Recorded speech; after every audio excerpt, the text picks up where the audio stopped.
Hey y'all, welcome back to my channel. Today's video is going to be super short and sweet. I'm going to show you guys how I make my buffalo chicken dip. I love this recipe. It's so easy and quick to make. And anytime that we have like a function or anything that we're going to where we have to bring a side or an appetizer, this is usually what we bring. And we always serve it with tortilla scoops just because those are our favorite tortilla chips. But of course you can serve it with whatever you want. If you're new to my channel, I would love for you guys to subscribe and also give this video a thumbs up if you like videos like this one. All right, let's go ahead and jump right into this recipe. The first thing that I use is canned chicken breast, and of course you can use a rotisserie chicken or cook your own, but this is just what I use most of the time. And then I'll stick it in a bowl and go ahead and shred it up. And then you'll need 8 ounces of cream cheese softened.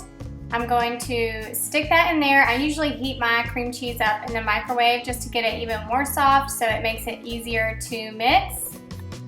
Next, I add in a cup of ranch dressing.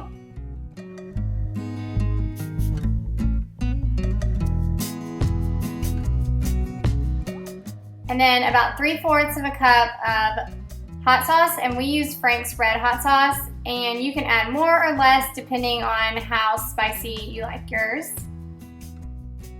Next, I add in a cup of cheese.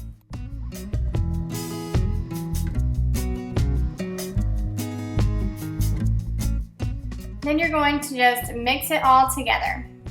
And sometimes I'll add another little layer of cheese on top, but this night we did not add that layer. And then you're going to stick it into the oven on 350 for 20 minutes until it's heated through.